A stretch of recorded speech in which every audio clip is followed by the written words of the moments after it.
लंबे समय बाद मंगलवार को हुई अजमेर नगर निगम की साधारण सभा एक बार फिर हंगामे की भेंट चढ़ गई। पहले एक्सीएन पर भ्रष्टाचार के आरोपों ने हंगामा करवाया, तो बाद में कांग्रेस पार्षद द्वारा अपनी ही पार्टी के महापौर पर विकास में भेदभाव के आरोप से हंगामा खड़ा हो गया। नगर निगम के वर्तमान बोर्ड की वैसे यह अंतिम साधारण सभा मानी जा रही है, क्योंकि अजमेर में संभवतः अगस्त माह में चुनाव होने हैं। यह साधारण सभा शहर में पसरे अवैध निर्माणों के नियमन के मुख्य प्रस्ताव को पास करने के लिए बुलाई गई थी, लेकिन साधारण सभा की शुरुआत ही निगम के एक्सीएन राजीव गर्ग पर भ्रष्टाचार के आरोपों के साथ हुई। भाजपा और कांग्रेस पार्षदों ने राजीव गर्ग पर आरोप लगाते हुए इतना हंगामा मचाया कि महापौर कमल बाकोलिया को एक्सीएन राजीव गर्ग को रिलीव करने के आदेश साधारण सभा में ही जारी करने पड़े। पेंडिंग थे, जो नगर निगम ने ये 100 रुपए का जो ये छपवा के ये बाहर रखा है सबको, और आम नागरिकों के साथ आप आवेदन कीजिए इसके ऊपर।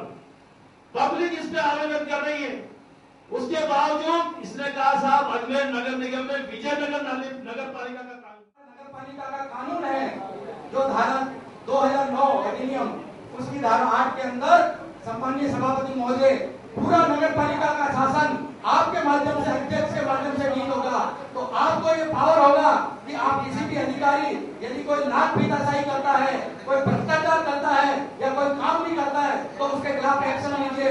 और मैं इस आगे जी के प्रस्ताव का समर्थन करता हूँ कि ऐसे अधिकारी को यहाँ से रिलीव करिए। और आज की सभा में जब पूरा सदन यहाँ पर बैठा है, इसके बावजूद यदि कोई अधिकारी तानाशाही करता है तो उसको सदन में रहने का कोई अधिकार नहीं है। जिस अधिकारी को 1 वर्ष तक की तनख्वाह, लगभग 1 वर्ष से भी ऊपर हो गया है, माननीय महापौर महोदय, इस समय संस्थापन शाखा के जो भी अधिकारी अकाउंट सेक्शन के, उनको यहाँ बुलाया जाए, उनके रिकॉर्ड लेकर के, और उनसे उसकी रिकॉर्ड की जो कार्रवाई है पहले सदन को उसकी सर्विस रिकॉर्ड से अवगत कराया जाए। हम एक्सीएन जेएन जो भी है, हम लोग अगर अपनी पीड़ा को रखते हैं या हमारा कोई काम होता है, उसके लिए हम लोगों को आगे से आगे टाल दिया जाता है। तो आप ऐसा भी इन लोगों को कहिए ताकि ये लोग हम लोगों को जनता से जितने भी उनकी बातों को सुने और उनके जो भी काम हो उसको मैं। वहीं बाद में साधारण सभा सुचारू चल पाती, इससे पहले ही कांग्रेस पार्षद श्रवण टोनी और महापौर के बीच झड़प हो गई। महापौर के भी कांग्रेसी होने के बावजूद टोनी ने महापौर पर अपने वार्ड में विकास कार्यों को रोकने के आरोप लगा दिए। मामला इतना बढ़ गया कि महापौर कमल बाकोलिया ने टोनी पर चुनाव के लिए हंगामा करने का आरोप जड़ दिया, तो टोनी महापौर की टेबल पर पहुंचकर हंगामा करने लगे। क्योंकि क्या है, पहले भी मैंने एस्टीमेट दवा करवा चुका, आपने उसको निरस्त कर दिया। और आपके द्वारा मेरे वार्ड में जब बारिश आई थी सालों पहले, आपने खुद ने वहाँ पे मौके पे जाके देखा, लोगों के घरों में पानी भर गया था, और पुलिया आज तक जाम है, पुलिया तोड़कर नई पुलिया निर्माण करने का आपने आदेश किए। वो साल हो गए, ठेकेदार के द्वारा आज तक वो पुलिया को नहीं सुधार गया, नहीं वहाँ पे सफाई हुई गई। अगर आप ये चाहते हो कि कल मैं नगर निगम में धरना दूं और हजारों आदमी लेकर आऊं, वो करने के लिए भी मैं तैयार हूं। यह पहली बार है जब नगर निगम की साधारण सभा में महापौर कमल बाकोलिया को अपनी ही पार्टी के पार्षद के खुले आरोपों का सामना करना पड़ रहा है। महापौर के खिलाफ खुलकर सामने आए टोनी ने महापौर को खुले शब्दों में आईना दिखाने तक की चेतावनी दे डाली। 35 लाख का सेक्शन है हरिजन बस्ती का, उसके अंदर भी मेयर साहब ने उसको रोक रखा है। उसके अलावा 11-11 लाख के जब भी कार्य लगते हैं मेरे वार्ड के अंदर, विकास कार्य रोके जाते हैं। आज मैंने साधारण सभा में जब मीटिंग के दौरान मेयर साहब से पूछा कि साहब मेरे वार्ड के विकास कार्य क्यों रोके जाते हैं, अधिकारियों द्वारा साफ शब्दों में नाम लिया जाता है कि आप जब तक आपके वार्ड में मेयर साहब द्वारा यस नहीं होगा, हम आपके वार्ड में विकास कार्य नहीं करेंगे। इस बात को लेके मैंने जब मांग रखी तो मेयर साहब ने उसमें उत्तेजना में आ गए और मेरे को कहा गया कि आप चुनाव की तैयारी करो। वहीं आईएएस निगम सीईओ एच गोइटे पर साधारण सभा के दौरान खड़ा होकर बोलने के लिए आवाज उठाने वाले पार्षद मुबारक अली चीता को गोइटे ने अपनी टूटी फूटी हिंदी में किसी अधिकारी की पर्सनल लाइफ में ताक झांक न करने की नसीहत दे दी।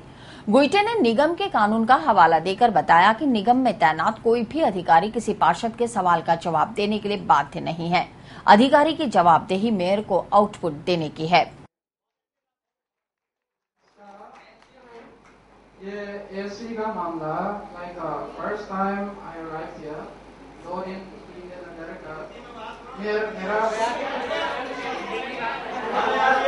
मेरा पहुंचने के बाद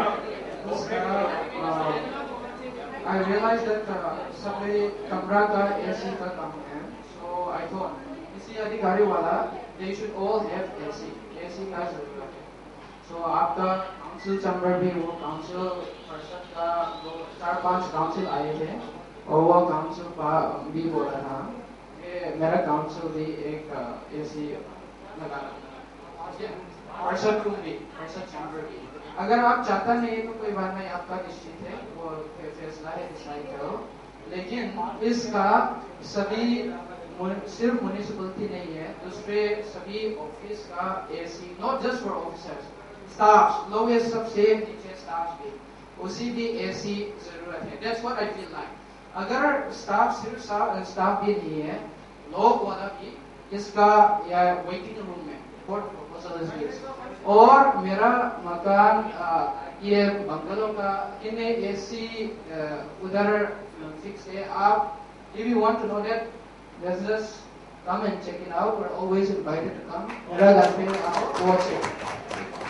और कुछ anything else about my personal life? और कुछ? और इसका ये in a meeting, I understand that just translate this for me. Officers are not supposed to speak in a council chamber. और अधिकारी का speaking का officers का allow नहीं है. Every speaking is supposed to be done by the mayor. Officers are here only to aid and advise the mayor, not to speak. This is the people's council, not the officers' council. Rajiv Garg नाम का एक एक्सियन है और वो सदन में लोगों ने बोला कि ये आता नहीं है, उसको 1-1.5 साल से इसको वेतन नहीं मिल रहा है, तो वह किस अधिकार से यहाँ काम कर रहे हैं। तो मैंने मेयर साहब से ये बोला कि अगर आप सब लोग यहाँ बोल रहे हैं तो आपको पता नहीं है क्या कि राजीव गर्ग यहाँ काम कर रहा है, और सबके बोलने के बाद आपको पता पड़ रहा है, तो यहाँ आप स्तब्ध क्यों खड़े हैं। तो ये मुद्दा उठाया है मैंने। साधारण सभा के अंदर राजीव गर्ग नाम के जो एक्सियन है वो 2-2.5 साल से काम यहाँ पे कर रहे हैं, जबकि यहाँ पे कोई नोटबुक नहीं है उनकी किसी प्रकार की, और किस बेस पे वो पेमेंट उठा रहे हैं।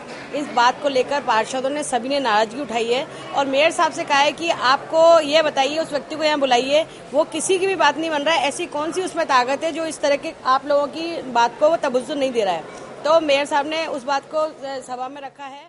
यहाँ इस तरह के कई जमादार और इंस्पेक्टर कार्यवाहक के रूप में काम कर रहे हैं। पिछले 10 साल से वो योग्यता भी रखते हैं, उनके पास प्रमाण पत्र है, उनको चालान, कोर्ट के चालान आदि वो सब पेश करते हैं, उसके बावजूद उनका समायोजन नहीं किया जा रहा है। जमादार कार्यवाहक के रूप में काम कर रहे हैं, जो योग्यता रखता है, चाहे जमादार हो, चाहे ड्राइवर हो, चाहे इंस्पेक्टर हो, इसको उनको समायोजित करें।